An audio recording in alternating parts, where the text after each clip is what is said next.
Hello friends, कैसे हो आप सभी लोग। उम्मीद करता हूँ सब बढ़िया होंगे। तो दोस्तों, इस वीडियो में हम करने वाले हैं 10th क्लास की जो एनसीईआरटी है। ठीक है, 10th क्लास की साइंस की एनसीईआरटी, उसका हम एनसीईआरटी एग्जाम्पलर का जो सोल्यूशन करने वाले हैं। ठीक है, तो इसके पहले दोस्तों हमने अध्याय 1 और 2 यहाँ पर हमने करा दिए थे। तो जिन्होंने भी अभी तक उनको नहीं देखा है, तो अगर आप चाहें तो उनको भी देख सकते हैं।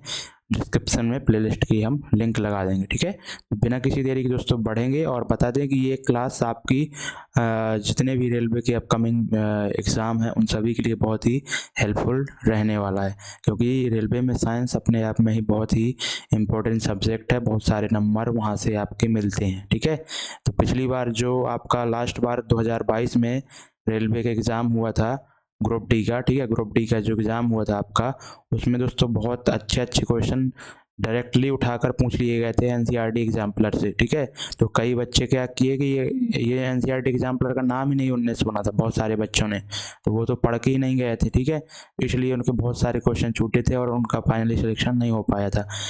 अगर आप हमारी वीडियो पूरी अगर लास्ट तक देखते हैं तो यहाँ से बहुत सारे क्वेश्चन आपको मिलने वाले हैं। और आज का चैप्टर जो रहने वाला है दोस्तों, वो रहने वाला है मेटल्स एंड नॉन मेटल्स। ठीक है, अपने आप में बहुत बड़ा ब्रॉड एक अध्याय लेसन था ये, और इसमें लगभग 36 क्वेश्चन के आसपास है। ठीक है, तो वीडियो थोड़ा सा लंबा हो जाएगा, तो लेकिन आपको पूरा अच्छे से डिटेल्स में बताया जाएगा। क्लियर है? तो चलिए फर्स्ट क्वेश्चन की तरफ बढ़ेंगे बिना किसी देरी के। फर्स्ट क्वेश्चन आपकी स्क्रीन पर ये रहा। फर्स्ट क्वेश्चन है फ्रेंड्स, और इसमें बोला जा रहा है कि निम्नलिखित मतलब कि यहाँ पे धातुएं दी गई हैं। धातुएं निम्नलिखित में से कौन सा गुण धर्म नहीं दर्शाती हैं। ठीक है, तो नहीं बोला गया है। तो धातुएं दोस्तों क्या होती हैं? एक तो आपकी विद्युत चालकता होती हैं। ठीक है, विद्युत की चालकता होती हैं, तो ये तो राइट हो जाएगा। ये तो ऑप्शन होगा नहीं, क्योंकि नहीं बोला गया है। उसके बाद सेकेंड ऑप्शन है ध्वनिक प्रकृति। ध्वनिक प्रकृति, ऑब्वियस सी बात है कि ध्वनिक प्रकृति होती है, उनमें मेटल होती है ध्वनिक प्रकृति हो। ध्वनिक मतलब क्या हुआ? यानी कि वो ध्वनि उत्पन्न करते हैं। अगर आप उसमें ठोंकते बजाते हैं उनको, तो वो क्या करती हैं? ध्वनियाँ उत्पन्न करती हैं। ठीक है, उसके बाद दोस्तों लास्ट ऑप्शन डी है तन्यता। तन्यता यानी कि डक्टिलिटी। ठीक है, तो डक्टिलिटी भी दोस्तों मेटल में होती है, तभी तो आप इनके वायर बना सकते हैं। इस प्रॉपर्टी के कारण ही तो आप इनके क्या बनाते हैं? धातुओं के वायर बनाते हैं। ठीक है, और द्युतिहीनता, द्युतिहीनता का मतलब दोस्तों होता है, द्युतिहीन का मतलब कि जिसमें चमक ना हो। ठीक है, चमक ना हो। ठीक है, चमक ना हो। तो ये तो दोस्तों गलत हो जाएगा ना, क्योंकि जो धातुएं होती हैं तो चमकीली, चमकी सतह तो चमकीली होती है, और इसमें द्युतिहीनता लिखा है, इसलिए ये आपका अलग हो जाएगा। ठीक है, यानी कि आपका ये गलत हो गया, यानी कि आपका ऑप्शन नंबर सी राइट हो जाएगा एक्चुअली में। ठीक है, क्योंकि नहीं बोला गया था। क्लियर है? तो ऑप्शन नंबर सी ओके आपका यहाँ पर राइट हो जाने वाला है। क्लियर है? नेक्स्ट क्वेश्चन देखेंगे। उम्मीद करता हूँ दोस्तों समझ में आया होगा। और एक जो मेटल्स की प्रॉपर्टी होती है मेलेबिलिटी। मेलेबिलिटी क्या होती है दोस्तों? मेलेबिलिटी, ठीक है, मेलेबिलिटी। ठीक है, उसमें दोस्तों क्या होता है? उसमें जो धातु को पीटा जाता है और उसके चादर बनाए जाते हैं मेलेबिलिटी के गुण के कारण, और डक्टिलिटी यानी कि तन्यता के कारण तार बनाए जाते हैं। ठीक है, अगला क्वेश्चन। अब सेकंड क्वेश्चन दोस्तों इसी पर वो आ गया। देखो, तन्यता पर बोला जा रहा है कि धातुओं के पतले तार खींचे जाने के गुण को क्या कहते हैं? तो इसका राइट आंसर क्या हो जाएगा? तन्यता। ठीक है, तन्यता यानी कि डक्टिलिटी।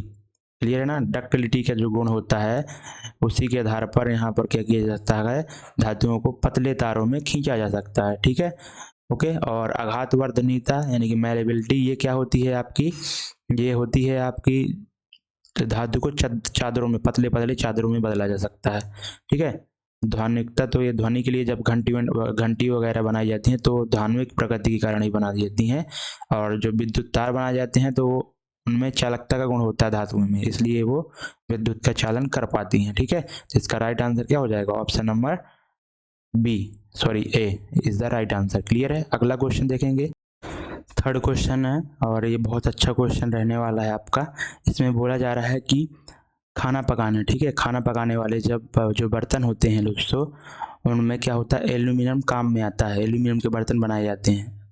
तो बोला जा रहा है कि एल्यूमिनियम के कौन से गुण इसके लिए उत्तरदायी हैं? यानी कि एल्यूमिनियम में ऐसे कौन से गुण होते हैं जिनकी वजह से हम खाना पकाने वाले बर्तनों को उनसे बनाते हैं, एल्यूमिनियम से। तो फर्स्ट ऑप्शन है आपका उच्च ऊष्मीय चालकता। उच्च ऊष्मीय चालकता, तो ये बिल्कुल राइट आंसर है। उच्च ऊष्मीय चालकता मतलब क्या है? ऊष्मीय चालकता मतलब क्या है? जैसे कोई आपने एक ये धातु ली, ठीक है, और यहाँ से आप क्या कर रहे हैं, यहाँ से नीचे से इसको क्या कर रहे हैं, गर्म कर रहे हैं आग से, ठीक है। तो यहाँ पर दोस्तों ये जो हीट होगी ना, ये जब धातु गर्म होगी तो ये कितनी जल्दी दूसरे किनारे पर, दूसरे छोर पर पहुँच जा पा रही है, तो उस धातु की उतनी ही अधिक ऊष्मीय चालकता होगी। यानी कि जितनी जल्दी ये ऊष्मा एक छोर से दूसरी छोर में पहुँचेगी उतनी ही अधिक उसकी ऊष्मा चालकता होगी।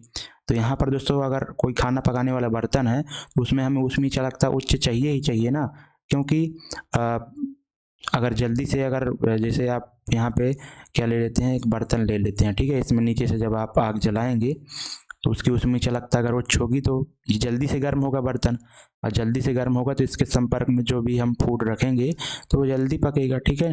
तो इसलिए उच्च ऊष्मीय चालकता का गुण जो होता है एल्यूमिनियम में, वो इसके लिए जिम्मेदार है, इसके बर्तन बनाने के लिए। उसके बाद है उच्च विद्युत चालकता। तो यहाँ पर दोस्तों विद्युत चालकता तो होती है एल्यूमिनियम में उच्च, ठीक है, लेकिन यहाँ पर जो उस खाना पकाने के बर्तन के लिए उपयोगी नहीं है उच्च विद्युत चालकता, ठीक है, इसलिए इसका गलत करेंगे। तन्यता, तन्यता भी दोस्तों यहाँ पर एल्यूमिनियम में होती है, लेकिन हमें इसकी कोई ज़रूरत नहीं है बर्तन बनाने के लिए, ठीक है। हमें मैलेबिलिटी अगर बोलता तो हाँ उसका हम आंसर कर सकते थे, ठीक है। उसके बाद है यहाँ पर उच्च गलनांक। उच्च गलनांक ये भी आपका राइट है। क्यों राइट है? अब तो उच्च गलनांक क्यों जरूरी है? क्योंकि अगर नीचे से आप गर्म कर रहे हैं, अगर इसका निम्न गलनांक होगा तो आपका बर्तन तो गल जाएगा ना, पिघल जाएगा। इसलिए इसका गलनांक क्या होना चाहिए? उच्च होना चाहिए, ताकि हम अगर नीचे से हीट दे रहे हैं उसको तो वो आसानी से गले नहीं, ठीक है, और हमारा भोजन भी पक जाए। इसलिए इसका राइट आंसर क्या हो जाएगा? ऑप्शन नंबर डी राइट हो जाएगा, पहला और चौथा, ठीक है। अगला क्वेश्चन देखेंगे, फोर्थ क्वेश्चन है, और इसमें बोला जा रहा है निम्नलिखित में से कौन सी धातु ठंडे तथा गर्म जल से कोई भी क्रिया नहीं करती है, ठीक है। ऐसी कौन सी दोस्तों धातु है जो ना तो ठंडे जल से करती है और ना ही गर्म जल से कोई भी क्रिया करती है? तो इसका यहाँ पर राइट आंसर क्या हो जाने वाला है? देखो सोडियम जो धातु होता है तो बहुत रिएक्टिव होती है, आपने जो रिएक्टिविटी टेबल पढ़ी होगी, ठीक है, नहीं पढ़ी तो मैं अभी बता देता हूँ, ठीक है। पोटेशियम और सोडियम, उसके बाद कैल्शियम होता है, ठीक है, मैग्नीशियम होता है और एल्यूमिनियम होता है, उसके बाद जिंक और आयरन, ठीक है, और लेड होता है, ठीक है। उसके बाद हाइड्रोजन होता है, कॉपर, मरकरी, और उसके बाद मरकरी, कॉपर, ठीक है, कॉपर, मरकरी और सिल्वर और गोल्ड, प्लेटिनम ऐसे होते हैं, ठीक है। तो ये दोस्तों रिएक्टिविटी टेबल होती है, यानी कि इस टेबल में क्या होता है, जैसे जैसे आप ऊपर की तरफ जाएंगे तो इनकी रिएक्टिविटी बहुत अधिक होती जाएगी, ठीक है, बढ़ती जाएगी रिएक्टिविटी, यानी कि आसानी से क्रिया करती जाएंगी। तो जो पोटेशियम होता है ये तो दोस्तों ठंडा पानी में भी ये रिएक्शन कर लेगा, क्योंकि बहुत अधिक ये रिएक्टिविटी इसकी बहुत ज़्यादा है इसकी, ठीक है। तो ये तो जो ऑप्शन भी नहीं दिया गया, लेकिन कैल्शियम जो दिया गया है ये भी दोस्तों क्या कर लेगा, ये दोस्तों अगर कैल्शियम आपका ठंडे जल से अगर रिएक्शन नहीं कर पा रहा है तो गर्म जल से कर लेगा, ठीक है, क्योंकि कैल्शियम यहाँ पर है। उसके बाद आपका मैग्नीशियम, मैग्नीशियम आपका गर्म जल से कर लेगा रिएक्शन, ठीक है। ये तो ऑप्शन नहीं होने वाले हैं ना। और सोडियम तो ठंडे जल से भी कर लेगा। आपने सुना ही होगा कि जो जादूगर होते हैं, मतलब कि अब तो बहुत कम लोग देखते हैं जादूगर वगैरह, लेकिन पहले जो हुआ करते थे वो क्या किया करते थे कि सोडियम धातु का थोड़ा सा टुकड़ा लिए रहते थे और गांव में लोगों को दिखाते थे, हम शहरों में भी दिखाते थे कि पानी में आग जला देते थे, वो सोडियम धातु डाल देते थे। तो सोडियम धातु जो है बहुत तेज़ी से रिएक्शन करती है, ठीक है, सोडियम धातु वाटर से बहुत तेज़ी से रिएक्शन करती है, और एनर्जी भी और आग भी यहाँ तक लग सकती है, ठीक है, क्योंकि यहाँ से हाइड्रोजन रिलीज होता है, NaOH बन जाता है, सोडियम हाइड्रोक्साइड, और हाइड्रोजन गैस निकलती है, हाइड्रोजन गैस की वजह से यहाँ पर आग लग जाती है। क्लियर है ना? तो इसलिए इसका राइट आंसर क्या हो जाएगा, ऑप्शन नंबर डी हो जाएगा। और जो आपका आयरन होता है ना दोस्तों, वो गर्म और ठंडे जल से रिएक्शन नहीं करता है, वो दोस्तों केवल आपका भाप से रिएक्शन करता है, ठीक है, भाप से, क्योंकि इसकी रिएक्टिविटी देखो बहुत कम है, बहुत कम है, यहाँ पे बैठा है वो नीचे, इसलिए ये केवल भाप से रिएक्शन करता है। और कुछ धातुएं ऐसी होती हैं जो तो किसी से भी नहीं रिएक्शन करती हैं, जैसे कॉपर हो गई आपकी, और सिल्वर हो गया, और गोल्ड हो गया, प्लेटिनम हो गया, ये किसी भी तरह के वाटर से रिएक्शन नहीं करती, चाहे वो लिक्विड फॉर्म में हो, मतलब कि ठंडा हो, चाहे गर्म हो, या फिर वेपर फॉर्म में हो, गैस रूप में हो, ठीक है। इसलिए इसका राइट आंसर क्या हो जाएगा, ऑप्शन नंबर डी, ठीक है। अगला क्वेश्चन देखेंगे, इसका राइट आंसर डी लगा लेना, मैं तो सभी को टिक कर दे रहा हूँ, ठीक है, आप कंफ्यूज नहीं हो जाइएगा, ठीक है, मैं भी इनको मिटा देता हूँ। अगला क्वेश्चन देखेंगे, फोर्थ क्वेश्चन नहीं, आपका फिफ्थ क्वेश्चन, और इसमें बोला जा रहा है कि आयरन तथा, ठीक है, यहाँ पे क्वेश्चन में क्या बोला जा रहा है, आयरन तथा भाप की जब यहाँ पर लंबे समय तक अपक्रिया से आयरन का, ठीक है, आयरन का निम्नलिखित में से कौन सा ऑक्साइड आपका प्राप्त होगा, ठीक है। तो जब आप आयरन ले लीजिए आप, ठीक है, आयरन ले लीजिए Fe, और यहाँ पर भाप बोला गया है, भाप यानी कि वाटर का गैसीय रूप, ठीक है, भाप का गैसीय रूप, ठीक है, ये तो सोलिड ही रहेगा आयरन। उसके बाद जब ये बहुत लंबे समय तक आपस में रिएक्शन करते हैं तो दोस्तों क्या बन जाता है, Fe3O4 बन जाता है, ठीक है, आयरन के ये वाला ऑक्साइड आपका बनता है, क्लियर है ना। और प्लस में आपका हाइड्रोजन बन जाता है, हाइड्रोजन गैस। अब बैलेंस ही पूरा करना हो तो यहाँ पर देख सकते हैं कि जो आयरन है यहाँ पर कितना रखा है, वो 3 है आयरन, इधर केवल 1 है तो इधर 3 का मल्टीप्लाई कर देंगे, और ऑक्सीजन 4 चाहिए तो इधर 4 का मल्टीप्लाई कर देंगे, हाइड्रोजन 8 हो जाएंगे तो इधर 4, दो पहले से हैं, मल्टीप्लाई 4 कर देंगे, तो ये बैलेंसी भी आपकी पूरी हो गई, ठीक है। तो जब आयरन तथा भाप की लंबे समय तक अपक्रिया करते हैं तो दोस्तों आयरन का Fe3O4 बनता है, क्लियर है ना। तो ऑप्शन नंबर सी यहाँ पर राइट हो जाएगा, क्लियर है। नेक्स्ट क्वेश्चन, 6th क्वेश्चन है, और यहाँ पर बोला जा रहा है कि क्या होता है जब कैल्शियम को जल के साथ यहाँ पर क्या किया जाता है, विकृत किया जाता है, कि कैल्शियम और जब जल की रिएक्शन होता है, ठीक है। तो कैल्शियम और जब आप वाटर का रिएक्शन कराते हैं तो क्या होता है, तो यहाँ पर देखो आप क्या है, फर्स्ट ऑप्शन है, यह जल से क्रिया नहीं करता है, ये तो गलत हो जाएगा। मैंने अभी भी आपको जो रिएक्टिविटी टेबल भी बताई थी उसमें बताया भी था कि जो कैल्शियम होता है वो रिएक्शन करता है, लेकिन इतना भी तेज नहीं करता है जैसे वो पोटेशियम और सोडियम करते हैं, ठीक है। रिएक्शन तो कर लेता है, ऐसा कोई दिक्कत नहीं है, लेकिन यहाँ पर जो फर्स्ट ऑप्शन तो बोला गया है कि क्रिया करता ही नहीं है, तो ये तो गलत हो जाएगा। उसके बाद यह जल से प्रचंड क्रिया करता है, ये जल से प्रचंड क्रिया नहीं दोस्तों करता है, ठीक है, प्रचंड नहीं करता है, जैसे पोटेशियम सोडियम बहुत तेजी से आग तक पकड़ लेते हैं वो हाइड्रोजन गैस रिलीज करके, ऐसे नहीं होता है इसमें, ठीक है। और बोला जा रहा है थर्ड ऑप्शन में कि यह जल से कम प्रचंड क्रिया करता है, ये सही है, क्रिया तो करता है लेकिन कम प्रचंड करता है, ठीक है, नहीं कि उसकी जो क्रिया करने की तीव्रता होती है वो कम होती है, ठीक है। और उसके बाद है फोर्थ ऑप्शन, बने हुए हाइड्रोजन गैस के बुलबुले कैल्शियम की सतह पर चिपक जाते हैं, ठीक है, यानी कि जब ये रिएक्शन आपस में करेंगे कैल्शियम और जल तो कैल्शियम ऑक्साइड तो बन जाएगा, ठीक है, और प्लस में आपका हाइड्रोजन गैस जो अलग हो जाती है ना, तो वो क्या करते हैं कि कैल्शियम की सतह पर, ठीक है, कैल्शियम की सतह पर वो हाइड्रोजन गैस चिपक जाते हैं, और ये कैल्शियम जो धातु होगी वो तैरने लगती है, ठीक है, तैरने लगती है वाटर में ही, ठीक है, ये आपका इसलिए चौथा ऑप्शन राइट हो जाएगा। तो तीसरा और चौथा किस ऑप्शन में है, option number D is the right answer. उम्मीद करता हूँ समझ गए होंगे आप, ठीक है। तो ये आप कॉन्सेप्ट समझ लीजिएगा कि कैल्शियम जब हाइड्रोजन के साथ रिएक्शन करता है, सॉरी हाइड्रोजन ऑक्साइड के साथ रिएक्शन करता है तो यहाँ पर क्या हो जाता है, कैल्शियम ऑक्साइड बनेगा और हाइड्रोजन गैस बनेगी, और जो हाइड्रोजन गैस होती है ना वो कैल्शियम धातु के साथ चिपक जाएगी और वो उसको क्या करती है, पानी में तैरने लगती है इसकी वजह से, ठीक है। अगला क्वेश्चन देखेंगे, 7th क्वेश्चन है, बोला जा रहा है कि धातु में समानता अम्लों से क्रिया कर, ठीक है, क्या होता है कि धातुएं समानता अम्लों से क्रिया कर क्या देती हैं, लवण तथा हाइड्रोजन गैस देती हैं। और निम्नलिखित में से कौन सा अम्ल पूछा गया है जो Mn तथा Mg के अतिरिक्त से अभिक्रिया कर हाइड्रोजन गैस नहीं देता है। यानी कि ऐसी कौन सी दोस्तों धातु है जो केवल M और Mg से ही, ठीक है, यानी कि मैग्नीशियम और मैग्नीज से ही केवल रिएक्शन करके हाइड्रोजन गैस देता है, बाकी किसी भी धातु से वह रिएक्शन नहीं करता है, ठीक है, और हाइड्रोजन रिएक्शन करके हाइड्रोजन नहीं देता है, ठीक है। ऐसे कौन सा दोस्तों यहाँ पर एसिड है, तो ये इसका राइट आंसर क्या हो जाएगा, ऑप्शन नंबर सी, HNO3।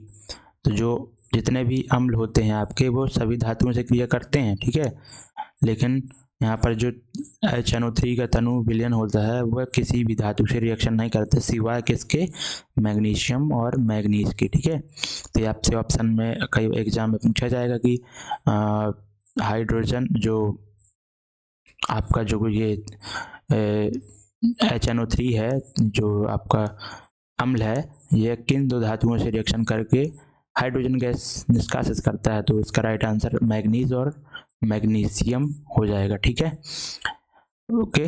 और इसके बारे में थोड़ा सा मैं दिखा देता हूँ आपको। ये देखिए, देखो NCERT की लाइन ही है आपकी ये, और इसमें बोला जा रहा है, देखो यहाँ पर लिखा है कि जब धातुएं, ठीक है, जब धातुएं यहाँ पर नाइट्रिक अम्ल के साथ अभिक्रिया करती हैं तब हाइड्रोजन गैस उत्सर्जित नहीं होता है आमतौर पर, ठीक है, लेकिन यहाँ पर बोला जा रहा है कि ऐसा क्यों होता है कि सभी जो अम्ल होते हैं नाइट्रिक अम्ल की अपेक्षा अलावा वो सभी धातुओं से रिएक्शन करके हाइड्रोजन गैस रिलीज करते हैं, लेकिन ऐसा क्यों होता है कि HNO3 हाइड्रोजन गैस रिलीज नहीं करता है। तो HNO3 एक प्रबल ऑक्सीकारक होता है जो उत्पन्न हाइड्रोजन को ऑक्सीकृत करके जल में परिवर्तित कर देता है। ये दोस्तों प्रबल ऑक्सीकारक होता है, जिसकी वजह से जो भी हाइड्रोजन गैस उत्पन्न होती है वो उसको ऑक्सीकृत कर देता है, यानी कि उसमें ऑक्सीजनेट कर देता है, तो वो क्या बन जाता है, जल में परिवर्तित हो जाता है। और एवं स्वयं नाइट्रोजन की किसी ऑक्साइड जैसे N2O, N2O, NO और NO2 में अपचयित हो जाता है, और स्वयं जो नाइट्रिक अम्ल है वो किस में अपचयित हो जाता है, नाइट्रोजन के किसी ऑक्साइड में, इन तीनों में से। लेकिन यहाँ पर बोला गया है एक लाइन, लेकिन जो मैग्नीशियम एवं मैग्नीज है ना दोस्तों, उसके साथ में तनु HNO3 के साथ ही अभिक्रिया करके हाइड्रोजन गैस उत्सर्जित करता है, ठीक है, ये चीज़ आपको यहाँ पर ध्यान देनी होगी, क्लियर है ना। तो उम्मीद करता हूँ समझ में आया होगा, और बिल्कुल NCERT को उठाकर ही मैंने आपको बताया है। अगला क्वेश्चन देखेंगे। अब यहाँ पे बोला जा रहा है क्वेश्चन में एक्वारेजिया, ठीक है, एक्वारेजिया का संयोजन है, यानी कि एक्वारेजिया कैसे बनाते हैं, ठीक है। एक्वारेजिया दोस्तों क्या होता है, इसका उपयोग अधिकतर सोनार लोग करते हैं, ठीक है, सोनारों के द्वारा एक्वारेजिया का उपयोग किया जाता है। और इसमें क्या क्या होता है दोस्तों, ये तनु HCl और सांद्र HNO3, इसमें तो गलत है। जो एक्वारेजिया होता है दोस्तों आपका इसमें सांद्र, ठीक है, सांद्र ही दोनों होते हैं अम्ल, सांद्र HCl और सांद्र, ठीक है, HNO3 होता है अमोनियम, ठीक है, नाइट्रिक अम्ल, ठीक है, नाइट्रिक अम्ल होता है। और इनका रेशियो भी दोस्तों फिक्स होता है, ठीक है, फिक्स रेशियो में ये बनाया जाता है अम्लराज 3:1 में, ठीक है, यानी कि 3 मोल आपको HCl के अगर ले रहे हो तो 1 मोल आपको HNO3 का लेना पड़ेगा, ठीक है, और ये सांद्र होते हैं। तो आपका ऑप्शन नंबर ऐसा कौन सा है, option number C is the right answer, ठीक है। इसके बारे में NCERT में अगर आपको दिखाना चाहूँगा, ठीक है, तो यहाँ पर देख लीजिए एक्वारेजिया के बारे में दिया गया है। एक्वारेजिया दोस्तों यहाँ पर देख सकते हैं आप, देखो दिख रहा होगा शायद आपको, हाँ दिख रहा है।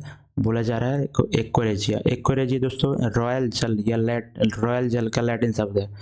तो एक्वारेजिया रॉयल जल का लैटिन शब्द है। ये 3:1 के अनुपात में सांद्र हाइड्रोक्लोरिक अम्ल यानी कि सांद्र HCl लेते हैं, सांद्र यानी कि गाढ़ा, ठीक है, नहीं कि जिसमें अगर अम्ल है ना, यानी कि उसमें H+ आयन की सांद्रता अधिक होगी, ठीक है। और एवं सांद्र नाइट्रिक अम्ल का ताजा मिश्रण लेते हैं। यह गोल्ड को गला सकता है, यानी कि सोने को गला सकता है, ठीक है, जबकि दोनों में से किसी अम्ल में अकेले में यह क्षमता नहीं होती। अगर दोनों में से किसी एक अम्ल में आप सोने को डालेंगे तो वो नहीं गला पाएगा, इसमें क्षमता नहीं होती, ठीक है। इसमें तो एक आपका कंपाउंड ही बनाना पड़ता है, यौगिक ही बनाना पड़ता है, जिसको एक्वरेजिया कहते हैं। और 3:1 एक फिक्स होता है, इसलिए इसको यौगिक कहते हैं, कंपाउंड। ठीक है, इसमें मिलाकर ही बनाया जाता है आपका। और इसमें दोस्तों गोल्ड प्लेटिनम को गलाने में भी समर्थ होता है एक्वरेजिया। अगला क्वेश्चन देखेंगे, 9th क्वेश्चन है आपका। और दोस्तों PDF भी अगर आपको किसी को चाहिए होगा तो हमारे टेलीग्राम चैनल पे मिल जाएगी। ठीक है, और उसका डिस्क्रिप्शन में लिंक है टेलीग्राम चैनल का, चाहे तो आप सर्च भी कर सकते हैं, स्टडी स्मार्टर। ठीक है, 1 स्टडी स्मार्टर 1। और इसका आंसर हो जाएगा जो निम्नलिखित में से कौन से आयनिक यौगिक नहीं है। आयनिक यौगिक नहीं है, ठीक है, आयनिक यौगिक नहीं है, ऐसा ऑप्शन में कौन सा दिया गया है। तो पोटेशियम और कैल्शियम, देखो आयनिक यौगिक कब बनता है, एक तो आपका तब बनेगा जब कोई मेटल और नॉन मेटल रिएक्शन करेंगे। ठीक है, जब कोई मेटल और नॉन मेटल आपस में, ठीक है, नॉन मेटल आपस में रिएक्शन करेंगे जब, तब वहाँ पर क्या होगा, आयनिक कंपाउंड बनेगा। ठीक है, और ठीक है, उसके बाद यहाँ पर देख सकते हैं तो आयन वाले मतलब कि कौन सा, देखिए सोडियम क्लोराइड है, ये तो आयनिक हो जाएगा। ठीक है, क्योंकि इसमें मेटल और नॉन मेटल है। ठीक है, और वैसे भी अगर इलेक्ट्रॉनिक विन्यास के आधार पर भी देखें तो सोडियम का जो संयोजकता होती है वो कितनी होती है, सोडियम की संयोजकता यानी कि बाहरी कोश में जो इलेक्ट्रॉन होते हैं इसके, ठीक है, उसको बाहरी कक्षा को पूरा करने के लिए कितना इलेक्ट्रॉन देना होगा, त्यागना होता है, 1 इलेक्ट्रॉन त्यागना होता है। ठीक है, इसलिए इसमें प्लस का चार्ज आता है। और क्लोरीन को 1 इलेक्ट्रॉन चाहिए। ठीक है, क्योंकि इसके जो बाहरी कक्षा में इलेक्ट्रॉन की संख्या होती है 7 होती है, तो अष्टक पूरा करने के लिए 8 इलेक्ट्रॉन चाहिए होते हैं, तो 1 इलेक्ट्रॉन की इसको ज़रूरत होगी, तो सोडियम से 1 इलेक्ट्रॉन ले लेगा ये। ठीक है, तो इसमें नेगेटिव को चार्ज आ जाता है। तो ये आपका आयनिक कंपाउंड हुआ ना। उसके बाद यहाँ पर KCl जो दिया गया है, पोटेशियम, पोटेशियम का इलेक्ट्रॉनिक विन्यास कितना होता है, 19 होता है ना।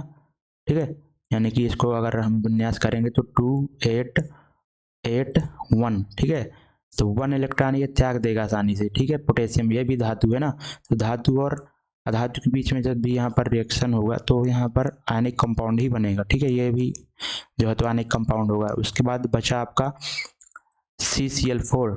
ठीक है, कार्बन टेट्राक्लोराइड। ठीक है, कार्बन टेट्राक्लोराइड। तो और उसके बाद HCl बचा आपका। ठीक है, तो HCl, देखो HCl को ही समझ लेते हैं पहले हम। HCl हाइड्रोजन में कितना होता है इलेक्ट्रॉनिक विन्यास, इलेक्ट्रॉन तो एक ही होता है। ठीक है, तो इसका इलेक्ट्रॉनिक विन्यास 1 ही हो जाएगा। अष्टक पूरा करने के लिए तो 2 इलेक्ट्रॉन चाहिए होते हैं लास्ट कक्षा में, या फिर 8 चाहिए होते हैं। तो 2 पूरा करने के लिए क्या करेगा ये क्या करेगा, देखो देखो हम हाइड्रोजन बना लेते हैं। ठीक है, हाइड्रोजन बना लेते हैं, इसका 1 इलेक्ट्रॉन ये रहा।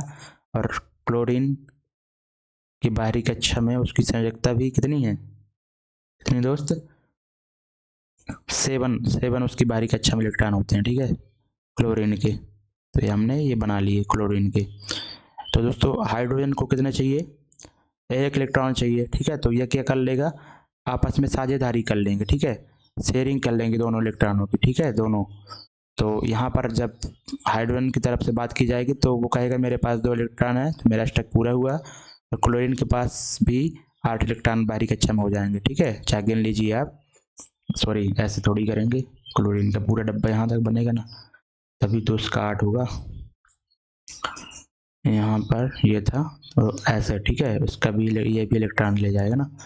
तो ये शेयरिंग इलेक्ट्रॉन, मतलब कि यहाँ पर शेयर करके, आयनिक कंपाउंड नहीं बना, यहाँ पे शेयर करके बना, इसलिए इसका राइट आंसर ऑप्शन नंबर दूसरा हो जाएगा। ठीक है, उसके बाद दूसरा तो हो जाएगा, लेकिन अभी मैं इनको क्रॉस कर देता हूँ, आप कंफ्यूज ना करिएगा, ये इनको क्रॉस कर देता हूँ अभी मैं, क्योंकि यहाँ ये आयनिक कंपाउंड है, हमें आयनिक कंपाउंड नहीं चाहिए। ठीक है, तो ये तो आयनिक कंपाउंड नहीं हुआ। उसके बाद कार्बन टेट्राक्लोराइड के बारे में देखें तो यही सेम कथा इसमें भी रहेगी, बाकी ऑप्शन के आधार पर भी कर सकते हैं आप। तो 2 और 3, 2 तो राइट होगा, 2 वाला ये है। ठीक है, और 1 4 होगा नहीं, तो बी ऑप्शन राइट। बाकी हम देख सकते हैं कि कार्बन के जो बाहरी कक्षा में इलेक्ट्रॉन होते हैं 4 होते हैं। ठीक है, कार्बन के बाहरी कक्षा में इलेक्ट्रॉन कितने होते हैं, ठीक है, 4 होते हैं। क्लियर। और उसके बाद यहाँ पर जो क्लोरीन है, ठीक है, उसके बाहरी कक्षा में कितने इलेक्ट्रॉन होते हैं आपके, ठीक है, हम कार्बन टेट्राक्लोराइड की चतुष्फलकी बनता है स्ट्रक्चर, वैसे ही बना देते हैं। कार्बन ये रहा आपका, ठीक है, 4 इलेक्ट्रॉन इसके हो गए।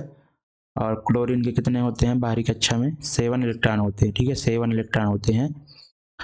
तो क्या करेगा, ऐसे क्लोरीन हम यहाँ पे ले लेते हैं, ऐसे ऐसे बना देते हैं इनको, ठीक। इसी तरह इधर भी एक, क्योंकि चतुष्फलकी है ना, इस तरह से हम बना देते हैं डायग्राम, ठीक है। स्ट्रक्चर इसका ये रहे। अब क्या है कि इनको आपस में बैलेंसिंग पूरी करनी है, ठीक है। तो कार्बन को क्या चाहिए कि 8 इलेक्ट्रॉन बाहरी कक्षा में चाहिए, तो वो क्या करेगा, इस सभी के एक इलेक्ट्रॉन से क्या कर लेगा, शेयरिंग कर लेगा, ठीक है ना। तो कार्बन के लिए तो ये बैलेंस ही हो जाएगी, मतलब ऐसा। बाकी सभी क्लोरीन के लिए क्या हो जाएगा, ऐसे ऐसे सभी कार्बन के एक एक इलेक्ट्रॉन के साथ शेयरिंग कर लेंगे, ठीक है, ऐसे, ठीक है ना। ये चीज़ होती है, ये शेयरिंग होती है, इलेक्ट्रॉन की शेयरिंग कर रहे हैं आपस में, ठीक है। तो ये भी दोस्तों आपका आयनिक का यौगिक नहीं होगा। तो ऑप्शन नंबर बी आपका राइट हो जाएगा। अगला क्वेश्चन देखेंगे, 10th क्वेश्चन है, और उम्मीद करता हूँ आपको दिख रहा होगा पूरा क्वेश्चन, ठीक है। इसमें क्या बोला जा रहा है, निम्नलिखित में से कौन सा गुण समानता आयनिक यौगिक में यौगिकों के द्वारा प्रदर्शित नहीं किया जाता है, यानी कि ऐसा कौन सा गुण है जो आयनिक यौगिक का नहीं है, ठीक है।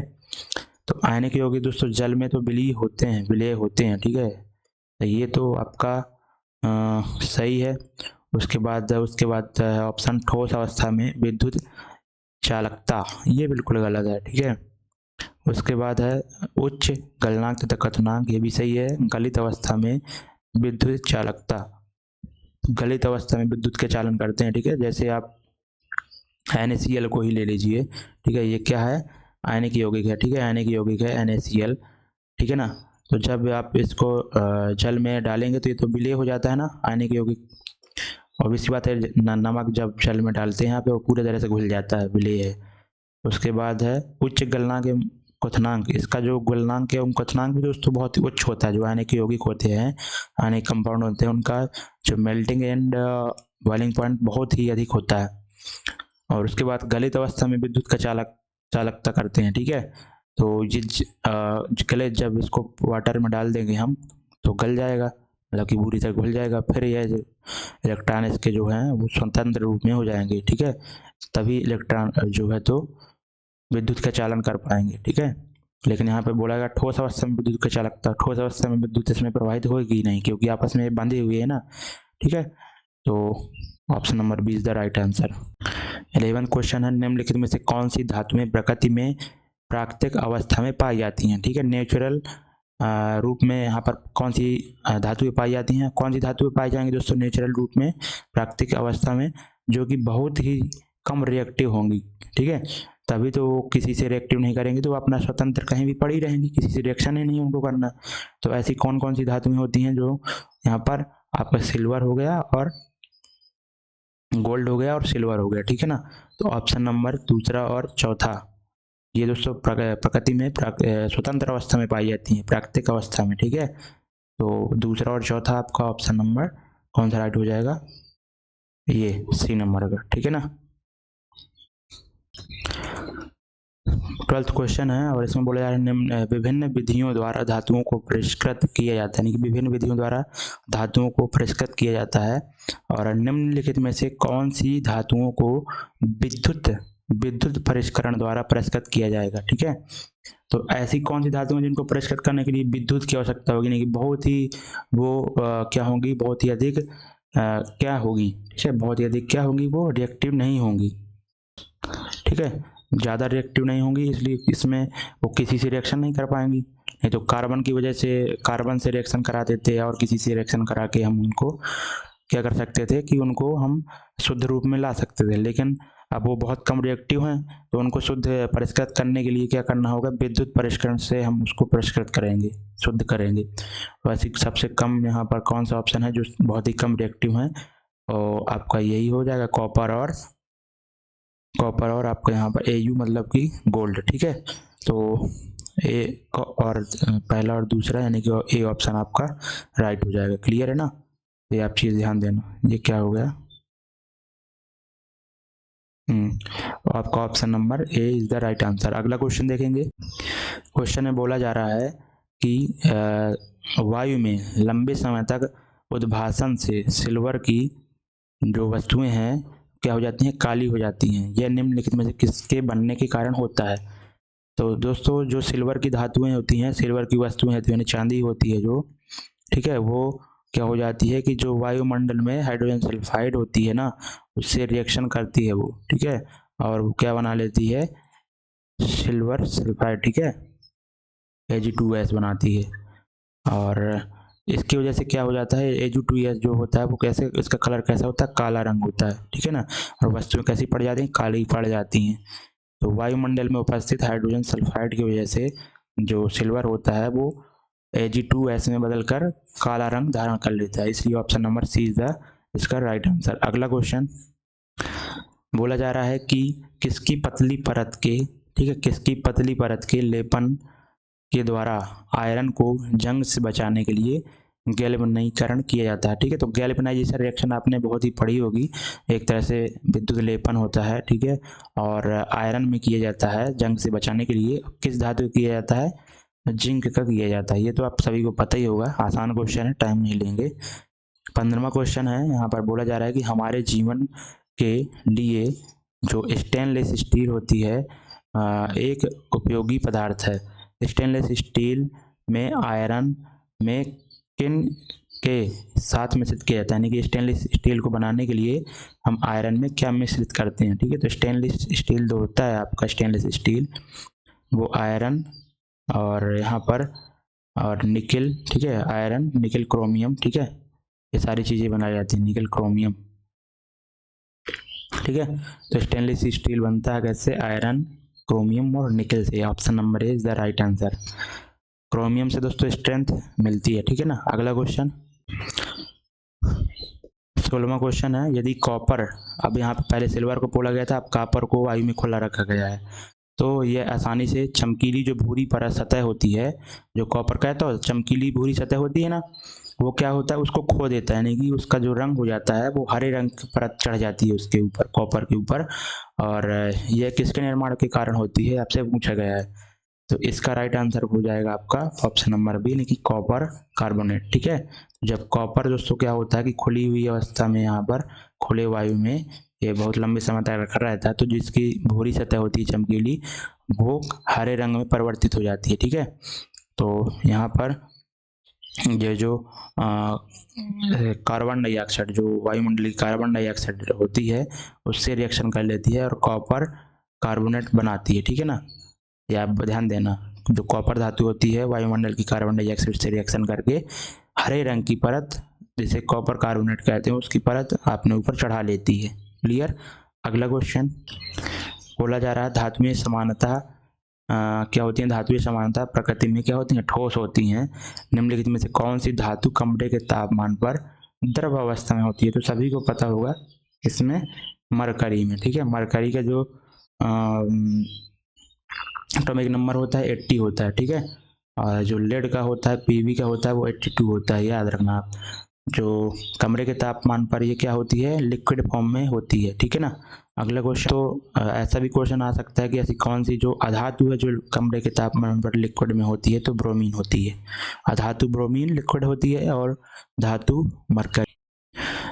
18वां क्वेश्चन है, बोला जा रहा है निम्नलिखित में से कौन सी धातुएं, यहाँ पर कौन सी धातुएं गलित अवस्था में उनके क्लोराइडों के विद्युत अपघटन से प्राप्त होती हैं। ठीक है, तो क्लोराइडों के विद्युत अपघटन से प्राप्त होती हैं। इसका राइट आंसर क्या हो जाएगा, तो निम्नलिखित में से कौन सी ऐसी जो गलित धातुएं हैं, ठीक है, जो कि विद्युत क्लोराइडों की विद्युत अपघटन से प्राप्त होती हैं, यानी कि क्लोराइडों को जब विद्युत अपघटन करते हैं तब वो प्राप्त होती हैं। ठीक है, तो जैसे अब यहाँ पे सोडियम है, तो सोडियम क्लोराइड इसका बनता है। ठीक है, सोडियम क्लोराइड, तो जब इसका क्लोराइडों का NaCl के विद्युत अपघटन कराते हैं तो क्या बन जाता है कि सोडियम धातु अलग हो जाती है, क्लोरीन गैस अलग हो जाती है। ठीक है, और कैल्शियम में भी दोस्तों सेम होता है, लेकिन आयरन में ऐसा कोई, आयरन और कॉपर में ऐसा कोई कॉन्सेप्ट नहीं होता जो कि क्लोराइडों की विद्युत अपघटन से बने। ठीक है, क्लोराइडों की विद्युत अपघटन से सोडियम और कैल्शियम, यहाँ पर इसका राइट आंसर हो जाएगा option number D is the right answer. Next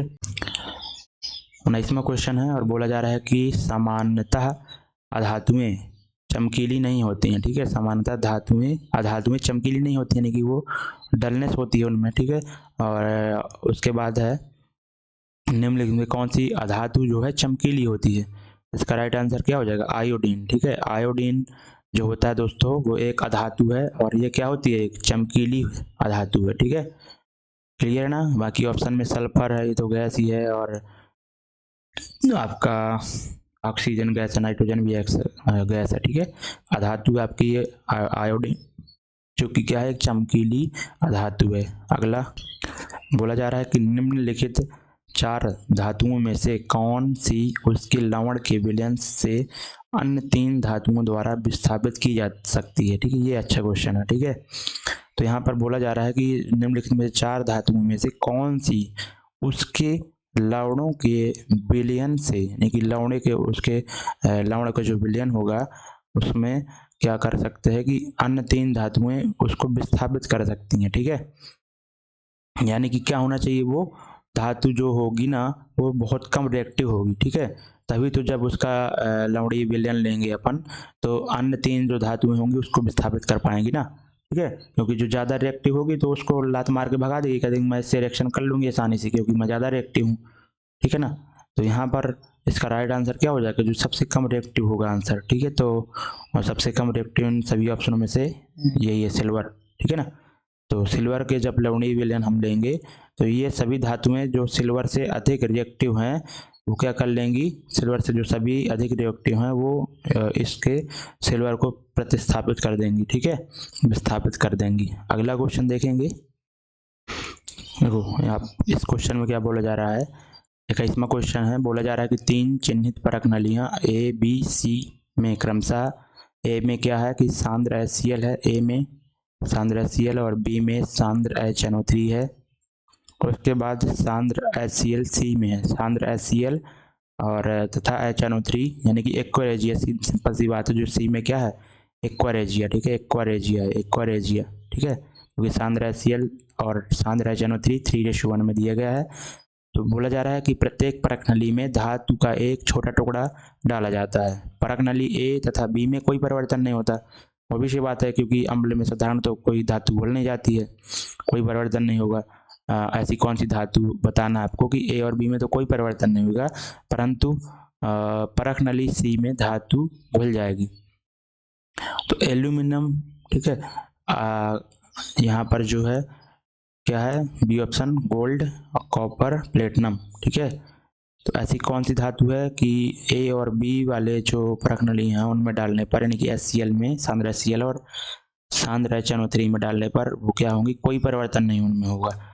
ठीक है, लेकिन यहाँ पर जो विलयन सी होगा परख नली में तो उसमें वो एक्वारेजी में घुल जाएगी। तो इसका राइट आंसर क्या होता है? मैंने अभी पढ़ाया भी था आपको, गोल्ड आसानी से घुल जाता है। ठीक है ना, गोल्ड आसानी से घुल जाता है एक्वारेजिया में, इसलिए ऑप्शन नंबर बी राइट हो जाएगा।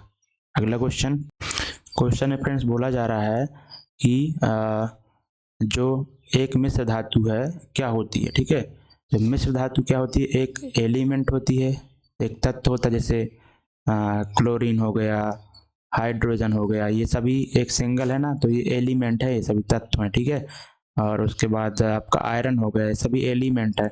एल्यूमिनियम हो गया, मैग्नीशियम हो गया, एलिमेंट है।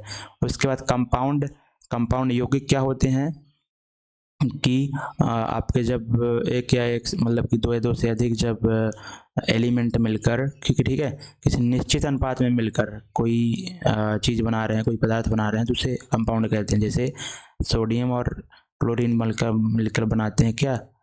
NaCl बनाते हैं। ठीक है, और इनका दोस्तों निश्चित अनुपात होता है, फिक्स रेशो होता है, 1:1 में ही आपस में मिलेंगे सोडियम और क्लोरीन। ठीक है, ऐसा नहीं कि कुछ भी यहाँ पे मिल जाएंगे वो। ठीक है, तो एक निश्चित अनुपात होगा तो उनको यौगिक कहेंगे। और एक समांगी मिश्रण क्या होता है? यानी कि जैसे हम जल लेते हैं, ठीक है, जल लेते हैं और उसमें क्या डालते हैं? हम नमक डाल देते हैं। ठीक है, नमक डाल देते हैं तो नमक क्या होता है? कि बिल्कुल भी दिखाई नहीं देता, नमक बिल्कुल गायब हो जाता है, यानी कि जो इन वाटर के मॉलिक्यूल होते हैं उनके बीच में जो गैप हो जाता है, गैप होता है तो उनके बीच वो भर जाते हैं, ठीक है, NaCl के मॉलिक्यूल, ठीक है, नमक के मॉलिक्यूल। तो ये दोस्तों क्या हो जाएगा, एक समांगी मिश्रण हो जाएगा, क्योंकि वो दिख नहीं रहा, कहीं गायब टाइप में हो गया, ठीक है। लेकिन विषमांगी मिश्रण की बात करें तो विषमांगी मिश्रण में मिश्रित तो हो जाएगा, लेकिन वो अलग से दिखता रहेगा। जैसे कि आप पानी में जैसे मिट्टी ही मिला दें, मिश्रित तो हो जाएगा लेकिन वो विषमांगी टाइप में होगा, अच्छे से नहीं मिलेगा, ठीक है, क्लियर है ना। तो इसलिए इसका राइट आंसर क्या हो जाएगा, एक मिश्र धातु जो है ना वो आपकी मिश्रण तो है लेकिन आपका एक तरह से विषमांगी मिश्रण है, ठीक है, क्योंकि इसका कोई रेशियो फिक्स नहीं होता है। मिश्र धातु किसी भी रेशियो में तो मिलाई जा सकती है ना, तो एक तो ये कंपाउंड नहीं होगा और विषमांगी मिश्रण नहीं होगा, सॉरी कंपाउंड तो नहीं होगा, ठीक है, कंपाउंड नहीं होगा क्योंकि इसका कोई फिक्स रेशियो नहीं होता। मिश्र धातु किसी भी कोई भी आप धातु लीजिए, किसी भी अनुपात में मिला दीजिए, ठीक है, उनका कोई मतलब फिक्स रेशियो थोड़ी होता है। और उसके बाद है समांगी मिश्रण। तो समांगी मिश्रण दोस्तों होती हैं धातु में, ठीक है, समांगी मिश्रण होती हैं धातु में, ये आप ध्यान देना, ठीक है, क्लियर है ना। क्योंकि आपका यहाँ पर देखो option number C is the right answer. जब आप धातुओं को मिक्स करेंगे, पिघला के जब मिक्स करेंगे तो बिल्कुल समान रेशियो, मतलब कि बिल्कुल मैच कर जाएंगी आपस में, एक दूसरे को मैच कर लेंगी, इसलिए आपको ऑप्शन नंबर सी राइट हो जाएगा। ये ध्यान देना भैया, अच्छा क्वेश्चन है, ठीक है, चाहे आप जैसे इसको याद करें, याद करना। 23वां क्वेश्चन है, बोला जा रहा है कि एक विद्युत अपघटनी सेल बनता है। एक विद्युत अपघटनी सेल जो बनता है वो कैसे बनता है, ठीक है, विद्युत अपघटनी सेल। तो विद्युत अपघटनी सेल दोस्तों जो बनता है उसमें धनावेशित कैथोड होता है, ऋणावेशित एनोड होता है, कि धनावेशित एनोड की ऋणावेशित कैथोड। तो दोस्तों जो विद्युत अपघटनी सेल होते हैं उसमें जो धनावेशित होता है, यानी कि धन प्लस का जो चिन्ह होता है वो उसको एनोड कहते हैं, ठीक है, और जो ऋणावेशित जो होता है उसको कैथोड कहते हैं, यानी कि थर्ड और fourth option number B is the right answer, ठीक है। विद्युत अपघटनी सेल ऐसे बनते हैं, ठीक है, धनात्मक जो होता है एनोड और ऋणात्मक को कैथोड। अगला क्वेश्चन, अब इस क्वेश्चन में बोला जा रहा है फ्रेंड्स कि जो जिंक के विद्युत परिष्करण, ठीक है, यानी कि जो विद्युत के द्वारा जिंक को शुद्ध रूप में पाया जाता है, तो यहाँ पर वो जिंक किस में पाया जाता है, ठीक है, किस में वो निक्षेपित होगा। तो बोला जा रहा है कि कैथोड में, एनोड पर, कैथोड तथा एनोड दोनों पर, और उसके बाद विलयन में बना रहता है, ठीक है। तो जिंक का जब दोस्तों विद्युत परिष्करण कराएंगे ना आप, तो वो क्या होगा, जिंक दोस्तों धातु है, मेटल है, तो इसमें क्या होगा, पॉजिटिव चार्ज होगा जिंक में, ठीक है, पॉजिटिव चार्ज होगा, तो वो क्या होगा कि नेगेटिव की तरफ अट्रैक्ट होगा ना, पॉजिटिव है तो नेगेटिव की तरफ अट्रैक्ट होगा, तो इसलिए इसका राइट आंसर क्या हो जाएगा, कैथोड, ठीक है, तो कैथोड पर निक्षेपित होगा, ये आप ध्यान देना, ओके। अभी इसके बाद मैं एक क्वेश्चन आएगा तो मैं उसके बारे में डिटेल से भी बताऊंगा, चिंता ना करें आप। 5वां क्वेश्चन है और इसमें बोला जा रहा है आपका, सॉरी 25वां क्वेश्चन है, दिख रहा होगा आपको शायद, हाँ दिख रहा है। बोला जा रहा है कि क्या है कि एक मुलायम, ठीक है, जो एक कोई धातु है वो मुलायम है, उसे चाकू से काटा जा सकता है, या वायु से प्रति अत्यधिक, वायु के प्रति क्या होती है, अत्यधिक क्रियाशील होती है। जैसे अभी उस कोई धातु ए है, उस इन ऑप्शनों में से उसकी प्रॉपर्टी बताई गई है, ठीक है, और वायु में खुला नहीं रखा जा सकता है इसको, ठीक है, क्योंकि बहुत अधिक वायु से अपक्रियाशील मतलब की प्रक्रिया करती है तेजी से। यह जल के साथ प्रचंड, जल के साथ भी बहुत प्रचंड अपक्रिया करती है।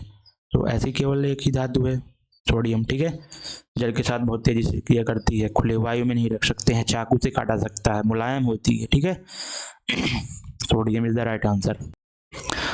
और इसका क्वेश्चन है 26वां, बोला जा रहा है कि मिश्र धातु एक धातु का एक धातु अथवा अधातु के साथ समांगी मिश्रण है, ठीक है, देखो ये समांगी मिश्रण है, मिश्र धातु, देखो इसके पहले मैंने क्वेश्चन में जो बताया था ना, जो धातु मिश्र धातु होती है कैसी होती है, समांगी मिश्रण होती है। अभी इस क्वेश्चन में देखो बोल दिया उसने साफ साफ। तो इसमें क्वेश्चन है कि मिश्र धातु एक क्या होती है, कि धातु का एक धातु अथवा धातु, यानी कि मिश्र धातु क्या होती है, एक धातु ले लें और दूसरी तरफ कोई धातु अथवा धातु ले लें, उनको जब आपस में सामग्री मिश्रण करेंगे तो यहाँ पर मिश्र धातु प्राप्त होगी। उसके अवयवों में एक अधातु रहती है, ठीक है। तो ऐसी कौन सी मिश्र धातु है जिसके मिश्रण में यहाँ पर एक अधातु रहती है? तो इसका राइट आंसर दोस्तों क्या हो जाएगा? मेरे हिसाब से इसका राइट आंसर पीतल तो नहीं होगा, ठीक है, क्योंकि ये जो बनता है ये कॉपर और जिंक से मिलता है, तो ये तो दोनों धातुएं होंगी मिश्र धातु में। उसके बाद कॉपर जो ब्रॉन्ज है वो कॉपर और इससे बनता है, कॉपर और टिन से बनता है, ठीक है, कॉपर और टिन से बनता है, ठीक है। टिन यानी कि एसन, टिन से ही शायद बनता है ना, कॉपर और टिन से, ठीक है ना। उसके बाद अमालगम दोस्तों, ये तो दोस्तों मरकरी के साथ में जब दोस्तों किसी भी धातु का मिश्रण करते हैं तो वो क्या हो जाता है, उसको अमालगम कहते हैं, ठीक है। और स्टील में दोस्तों क्या होता है, स्टील एक मिश्र धातु है और इसमें क्या होता है, जब हम आयरन के साथ में कार्बन की मात्रा को बढ़ाते जाते हैं, ठीक है, तो यहाँ पर स्टील प्राप्त हो जाता है, ठीक है ना। तो कार्बन एक तरह से क्या है, अधातु है। स्टील जो हो जाएगा धातु और अधातु का मिश्रण हो जाएगा, समांगी मिश्रण, इसलिए ऑप्शन नंबर डी राइट हो जाएगा। अगला क्वेश्चन 27वां क्वेश्चन है और बोला जा रहा है यहाँ पर कि एक मैग्नीशियम धातु है, ठीक है, और मैग्नीशियम धातु के निम्नलिखित में से कौन सा यहाँ पर रॉन्ग है, गलत है? फर्स्ट है, यहाँ पर देख सकते हैं, ठीक है, यह ऑक्सीजन में चमकीली श्वेत ज्वाला के साथ जलती है। तो ये रिएक्शन कई बार आपने पढ़ी होगी कि जब आप मैग्नीशियम को ऑक्सीजन की प्रेजेंट में क्या करते हैं, दहन करते हैं, ठीक है, तो क्या बनता है, मैग्नीशियम ऑक्साइड बनता है, ठीक है, ओके। और यहाँ पर बहुत तेज़ी से क्या होती है कि ज्वाला, श्वेत ज्वाला उत्पन्न होती है, ठीक है, ज्वाला उत्पन्न होती है, यानी कि जलता बहुत तेज़ी से और सफ़ेद कलर में, ठीक है, सफ़ेद ज्वाला, ठीक है। तो आपका जो ए ऑप्शन हो जाएगा, कथन गलत बोला गया है, तो पहला तो आपका सही है, ठीक है, इसलिए ये नहीं होगा। बोला जा रहा है कि यह ठंडे जल से अपक्रिया पर मैग्नीशियम ऑक्साइड बनाती है और हाइड्रोजन गैस निकालती है, ठीक है। तो ऑब्वियस बात है, ये जो है ठंडे जल के साथ क्रिया करती है, ठीक है, कि नहीं करती है? अब जो मैंने रिएक्टिविटी टेबल आपको बताई थी कि सोडियम पोटेशियम होता है सबसे टॉप पर, सोडियम, कैल्शियम, उसके बाद आता है मैग्नीशियम।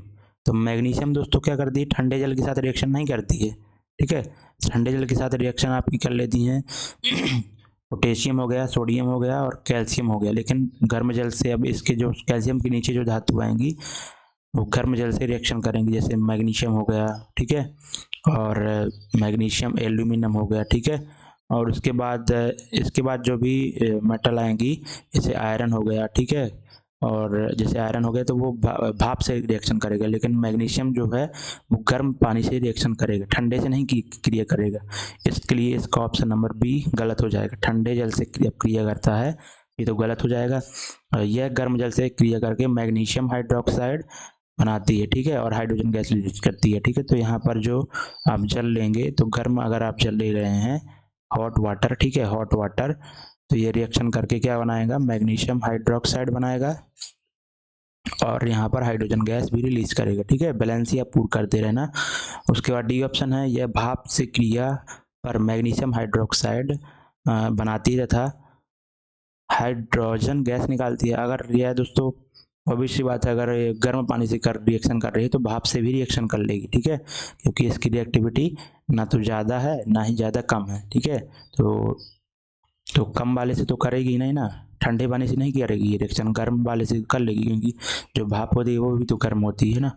तो ये भी सही हो जाएगा, आपका ऑप्शन नंबर बी इसका राइट हो जाएगा, ठीक है ना। अगला क्वेश्चन 28वां क्वेश्चन है और इसमें बोला जा रहा है कि निम्नलिखित में से कौन सी मिश्र धातु में मरकरी, ठीक है, उसके एक अवयव के रूप में होता है, ठीक है, जो मरकरी होता है उसके एक अवयव के रूप में होता है, ऐसा कौन सा यहाँ पर मिश्र धातु है? तो अमलगम, ठीक है, अमलगम हो जाएगा क्या, मरकरी, जिंक अमलगम, ठीक है, यही हो जाएगा। मैंने बताया भी था कि किसी भी धातु के साथ अगर मरकरी ऐड कर देते हैं वो अमलगम वहाँ पे ऐड हो जाता है, ठीक है, अमलगम, इसलिए इसका राइट आंसर क्या हो जाएगा, option number D is the right answer. बहुत ही आसान क्वेश्चन रहा ये। अगला क्वेश्चन, ठीक है, और शोल्डर के बारे में बात करें तो ये टिन और, ठीक है, यानी कि पीबी और SN यानी कि टिन और लेड का मिक्सचर होता है ये, ठीक है। स्टेनलेस स्टील मैंने अभी बताया भी था, स्टेनलेस स्टील जो होता है क्या होता है कि आयरन और निकिल क्रोमियम से मिलकर बनता है, ठीक है। ये चीज़ ध्यान देना आप। अगला क्वेश्चन 29वां क्वेश्चन है और इसमें बोला जा रहा है कि X तथा Y के मध्य अपक्रिया पर एक यौगिक जेड बनता है, कि आपकी रिएक्शन जो है ऐसी है, ठीक है। वो कैसी है मैं बता देता हूँ। फिर से कहाँ गायब कहाँ हो जाता है भाई। X और जब Y रिएक्शन आपस में करेंगे तो क्या कौन सा यौगिक बन रहा है, जेड बन रहा है। X इलेक्ट्रॉन खोता है, यानी कि X इलेक्ट्रॉन खोता है, यानी कि ये क्या होगा, X एक तरह से पॉजिटिव चार्ज वाला होगा बंदा, ठीक है। क्योंकि ये इलेक्ट्रॉन खो रहा है ना, तो पॉजिटिव चार्ज आएगा इलेक्ट्रॉन खोने पर, जबकि Y इलेक्ट्रॉन ग्रहण करता है तो Y में नेगेटिव चार्ज आएगा, ठीक है। निम्नलिखित में से कौन सा गुण जेड का नहीं है, ठीक है। यानी कि जो जेड बनेगा आपका एक तरह से आयनिक कंपाउंड बनेगा ना, क्योंकि आयन बन रहे हैं, ठीक है, आपस में इलेक्ट्रॉन को दे रहे हैं ले रहे हैं, ठीक है। तो यहाँ पर आयनिक कंपाउंड बनेगा, जैसे NaCl की बात भी मैं कर रहा था, आसानी से वही समझ सकते हैं, ठीक है। NaCl ये हो जाएगा सोडियम और क्लोरीन की रिएक्शन से, तो उच्च गलनांक होगा, तो यहाँ पे जेड का गुण नहीं दर्शाता है, तो निम्न गलनांक गलत हो जाएगा। उच्च गलनांक और उच्च क्वथनांक दोनों होते हैं, ठीक है। जो आयनिक कंपाउंड होते हैं उनके boiling point and melting point दोनों हाई होते हैं, ठीक है। यहाँ पे निम्न बोल दिए इसलिए गलत अवस्था में विद्युत का चालन, ये क्वेश्चन मैंने पहले भी समझाया था आपको, ठीक है। तो ये सभी राइट होंगे। ठोस अवस्था में पाया जाता है, ठोस अवस्था में पाया जाता है, क्लियर है ना, तो बी ऑप्शन राइट हो जाएगा।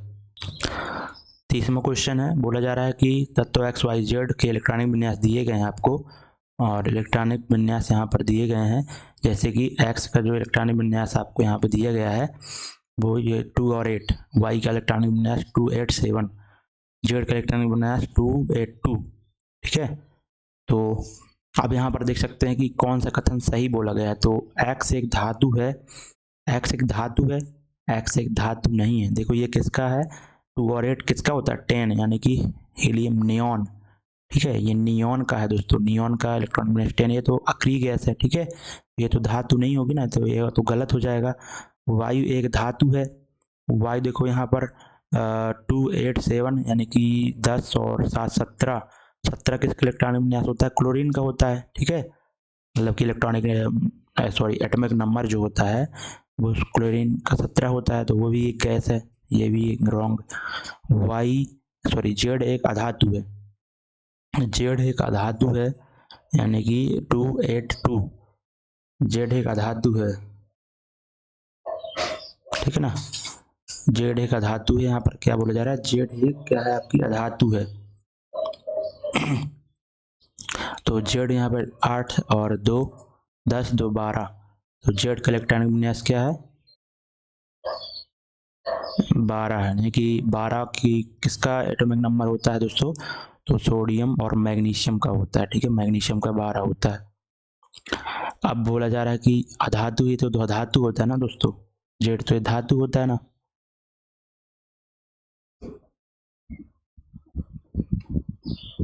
ठीक है ना।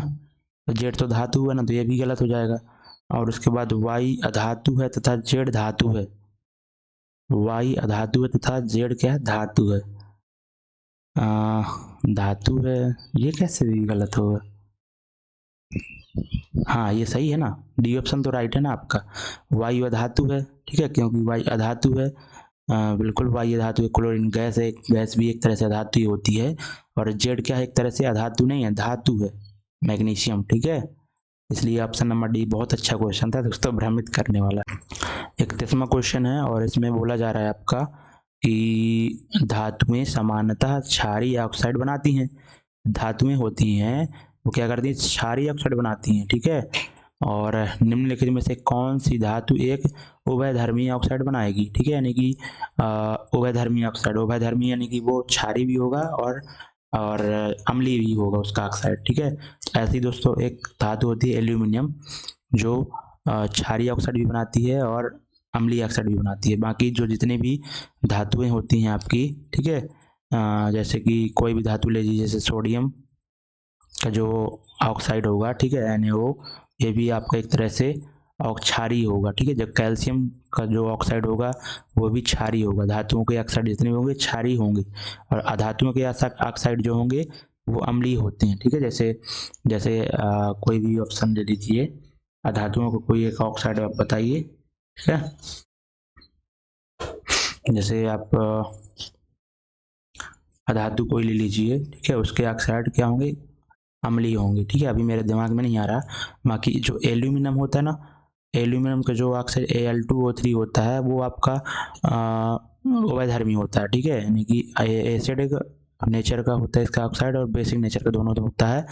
और लेड ऑक्साइड भी होता है एक दोस्तों, ठीक है, PbO, ठीक है। लेड ऑक्साइड भी उभयधर्मी ऑक्साइड होता है, ये आप ध्यान देना दोनों ऑप्शन, ठीक है ना। अगला क्वेश्चन देखेंगे, उम्मीद करता हूँ समझ रहे होंगे।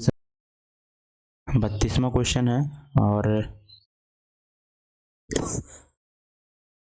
इसमें बोला जा रहा है आपका समानतः जो अधातु विद्युत के चालन नहीं होते हैं, निम्नलिखित में से कौन सा विद्युत का अच्छा चालक है। तो जो अधातुएं होती हैं दोस्तों समानतः विद्युत की चालक नहीं होती, लेकिन ग्रेफाइट जो होती हैं विद्युत का एक तरह से अच्छा चालक इसको माना जाता है, ठीक है। अदर अधातुओं की अपेक्षा एक अच्छा चालक माना जाता है, ठीक है। अगला क्वेश्चन 33वां क्वेश्चन है, विद्युत तारों पर जो विद्युत रोधी पदार्थ होता है कि एक परत क्या होती है, हमें उसमें लपेटते हैं। विद्युत तारों में सामान्यतः उपयोग में लिए जाने वाला वह पदार्थ है, कौन सा है। तो यहाँ पर आपका जो हो जाएगा option number C is the right answer, यानी कि पॉलीविनाइल क्लोराइड, ठीक है। ठीक है, इसको याद रखना है, इसका फुल फॉर्म पॉलीविनाइल और विनाइल क्लोराइड, ठीक है। तो ये आप ध्यान देना। तो ये पॉलीविनाइल क्लोराइड होता है, PVC, जो कवरिंग कर दे नहीं अपन, जो वायर होती है तो उसके ऊपर कवरिंग कर दे नहीं है रंग बिरंगे, ठीक है, रंग बिरंगी कवरिंग जो करते हैं, जैसे यहाँ पे नीला कलर कर दिए, ये कवरिंग ऊपर से जो करते हैं ताकि करंट न लगे, ठीक है। विद्युत रोधी पदार्थ होता है PVC, ठीक है। अगला क्वेश्चन देखेंगे हम। देखो ब्रोमीन वाला क्वेश्चन पूछ लिया गया, यहाँ पर बोला जा रहा है कि निम्न में कौन सी अधातु एक द्रव्य है। अधातु जो कि द्रव्य है ब्रोमीन, और धातु जो कि द्रव्य अवस्था में होती है तो वो मरकरी होती है। 35वां क्वेश्चन है, बोला जा रहा है कि निम्नलिखित में से कौन सी रासायनिक अभिक्रिया संपन्न होगी। तो कौन सी रासायनिक अभिक्रिया जो संपन्न होगी, यानी कि रासायनिक अभिक्रिया आपस में करेंगे, तो रासायनिक अभिक्रिया कब होगी। देखो अब यहाँ पर रासायनिक अभिक्रिया मैग्नीशियम सल्फेट और आयरन के बीच में होगी कि नहीं होगी। अब रिएक्शन कब होगी, जब दोस्तों आयरन क्या करे, इसके अंदर घुस के मारे इसको, ठीक है, और इसको मैग्नीशियम को भगा दे, और सल्फर मतलब सल्फाइड के साथ अपना स्वयं रिएक्शन कर ले, ठीक है, यानी हम सल्फेट के साथ स्वयं रिएक्शन कर ले। तो क्या इसमें आयरन में इतनी क्षमता है, क्या इसकी रिएक्टिविटी इतनी मैग्नीशियम से ज़्यादा है, तो मैग्नीशियम को रिप्लेस कर दिए। तो रिएक्टिविटी टेबल मैंने बताई थी आपको, पोटेशियम होता है, सोडियम और कैल्शियम लिख लीजिए बीच में, उसके बाद मैग्नीशियम होता है, एल्यूमिनियम होता है, ठीक है, और उसके बाद में जिंक होता है, आयरन होता है, ठीक है, जिंक आयरन। उसके बाद में हाइड्रोजन होता है, तो आपका लेड भी लिख लीजिए बीच में। फिर उसके बाद हाइड्रोजन होता है, कॉपर और मरकरी, उसके बाद में सिल्वर और गोल्ड, उसके बाद प्लेटिनम, ठीक है। ऐसी ये रिएक्टिविटी टेबल होती है। जैसे जैसे आप नीचे जाएंगे तो रिएक्टिविटी इनकी घटती जाएगी। तो यहाँ पे जो धातु रहेगी ना सल्फेट के साथ में, उसकी रिएक्टिविटी क्या होनी चाहिए, कम होनी चाहिए, तभी तो वो जो सामने वाली धातु से रिएक्शन कर पाएगा ना, तभी तो उसको प्रतिस्थापित कर पाएगा, ठीक है। तो रिएक्शन हुई है ऐसा मानेंगे रासायनिक प्रक्रिया तभी होगी। उसके बाद यहाँ पर जिंक, देखो मैग्नीशियम, और यहाँ पर ये तो मैग्नीशियम तो बहुत ज़्यादा रिएक्टिव है आयरन से, आयरन कम रिएक्टिव है, तो ये ऑप्शन होगा नहीं। जिंक सल्फेट और आयरन जिंक, ठीक है, आयरन के ऊपर ये देखो जिंक, ठीक है, नहीं कि जिंक अभी ज़्यादा ही रिएक्टिव है आयरन से, तो ये भी नहीं होगा। क्लियर है ना। मैग्नीशियम सल्फेट और लेड के बीच में बात करते हैं, तो लेड तो दोस्तों यहाँ पे रखा है, मैग्नीशियम बहुत दूर रखा है, ये भी नहीं होगा, ठीक है। उसके बाद में कॉपर सल्फेट तथा आयरन के बीच में रिएक्शन कराएंगे, तो क्या ये संभव है। संभव है, क्योंकि कॉपर दोस्तों बहुत नीचे रखा है, कॉपर यहाँ पे रखा है, देखो यहाँ पे रखा है, और आयरन आपका इधर पे रखा है, यानी कि ऊपर जाते वक्त आपकी रिएक्टिविटी बढ़ेगी, यानी कि आयरन की रिएक्टिविटी कॉपर की अपेक्षा ज़्यादा होगी। तो अब ये ज़्यादा रिएक्टिव होगा तो इसको लात मार के कॉपर को भगा देगा, कह देगा तू सल्फेट के साथ रिएक्शन करने लायक तेज औकात नहीं है, तू भाग इधर से, मैं रिएक्शन करता हूँ क्योंकि मेरी रिएक्टिविटी ज़्यादा है तो उससे। तो यहाँ पे Fe और 2SO4 बन जाएगा, ठीक है, Fe2SO4 बन जाएगा यहाँ पर, क्लियर है ना। और कॉपर जो धातु हो जाएगी अलग हो जाएगी। तो D option is the right answer, clear है ना। अगला क्वेश्चन देखेंगे। अगला क्वेश्चन थोड़ा सा आपको डायग्राम वाला है, ठीक है, और इसको समझते हैं अपन। बोला क्या जा रहा है, जूम आउट करते हैं, ठीक है ना। चारों ऑप्शन आपको देखना चाहिए थोड़ा सा।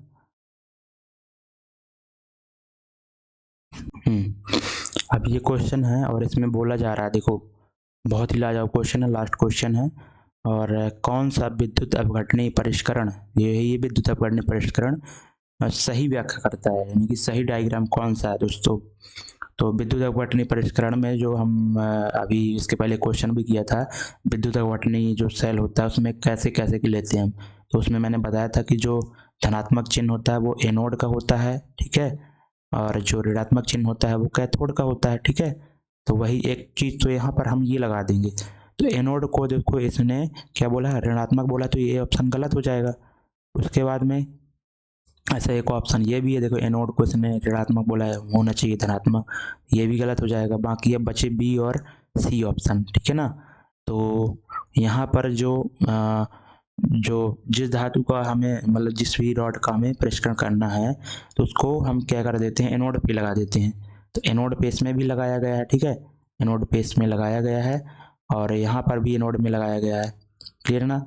और कैथोड में तो जो एनोड से जो कॉपर, जैसे कॉपर ही है, कॉपर ऑक्साइड मान लेते हैं, कॉपर कुछ भी, कॉपर का कोई अशुद्धि रूप में होगा कॉपर धातु किसी में, तो उसका हम एनोड में लगा देते हैं। तो जब वो विद्युत प्रवाहित करेंगे तो ये घुलने लगेगा, ठीक है, एनोड वाला पार्ट।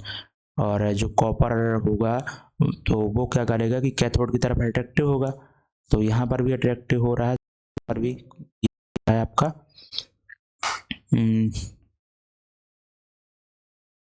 ठीक है ना। तो ये भी आपका जा रहा है किसके साइड, कैथोड की साइड ही जा रहा है आपका। लेकिन यहाँ पर एक चीज़ यहाँ पे भी देख सकते हैं, एनोड ये रहा आपका, कैथोड की साइड ही कॉपर जा रहा है, ठीक है, यहाँ पे ये भी चीज़ सही है। लेकिन आप एक चीज़ पर गौर कर रहे होंगे, ये नीचे पंख रखा है, इसको पंख बोलते हैं, ठीक है, पंख बोलते हैं, अशुद्धियाँ बोलते हैं। तो वो कहाँ से गिरेगी, अब जो अशुद्धि हमने एनोड पर लगाई थी, अशुद्धि युक्त धातु जो हमने लगाई थी कॉपर के साथ में, तो कॉपर तो अलग हो गई, लेकिन जो अशुद्धि होगी तो कहाँ पे गिरेगी दोस्तों, एनोड पर, एनोड के नीचे ही तो गिरेगी जब ये यहाँ पे हमने अशुद्धि लगाई थी, ना कि कैथोड पे गिरेगी, ठीक है। इसलिए देखो बहुत ही लाजवाब क्वेश्चन है, तो इसलिए इसका ऑप्शन नंबर सी राइट हो जाएगा फ्रेंड्स, ठीक है। चाहे तो हम आपको थोड़ा सा एनसीईआरटी का भी दिखा देते हैं, उसमें साफ साफ बताया गया कैसे बनाते हैं ये विद्युत अपघटनीय शेल, ठीक है। बहुत ही लाजवाब सेशन रहा है दोस्तों, और पीडीएफ भी दोस्तों आपकी मिल जाएगी, ठीक है। जैसे ये डायग्राम दिया गया आपको, ये देखो ये डायग्राम, ठीक है, इसी डायग्राम को वहाँ पे क्वेश्चन बना दिए गए। और जो यहाँ पे जो अशुद्धि है, एनोड पंख इसको बोलते हैं क्योंकि एनोड के नीचे वो आती है, ठीक है, जो हम अशुद्धि युक्त यहाँ पर रॉड लगाते हैं तो वो एनोड पर लगाते हैं, तो एनोड के नीचे ही तो अशुद्धि आएगी, जो कॉपर यहाँ पे अलग हो जाएगा, पिघल जाएगा ये, तो कॉपर अट्रैक्ट होकर कैथोड की साइड चला जाएगा, और जो पंख होगा एनोड पंख वो एनोड के नीचे ही रख जाएगा, ठीक है। तो दोस्तों उम्मीद करता हूँ समझ में आया होगा और मज़ा आया होगा दोस्तों। तो वीडियो को लाइक करें और चैनल को भी हमारे सब्सक्राइब कर सकते हैं। इसी तरह से हम सारी एनसीईआरटी की हम चीज़ें कराने वाले हैं, और उसके आगे भी जो होगा आपके एग्ज़ाम ओरिएंटेड वो भी सारी चीज़ें हम कराएंगे, ठीक है ना, क्लियर है ना। तो आप ज़रूर हमारे चैनल को सब्सक्राइब करिए, ठीक है, और हमारी मेहनत को थोड़ा सा इज्जत दीजिए, ठीक है ना, क्योंकि यार बहुत मेहनत लगती है भाई साहब ये सारी चीज़ें कराने में, ठीक है। देखो बढ़िया एक एक चीज़ बताई है मैंने, जितना संभव हो सका डिटेल में, ठीक है। तो उम्मीद करता हूँ सब समझ में आया होगा। बाकी तो थैंक यू सो मच, मिलेंगे नेक्स्ट क्लास में, सभी लोग सब्सक्राइब जरूर कर लेना, धन्यवाद।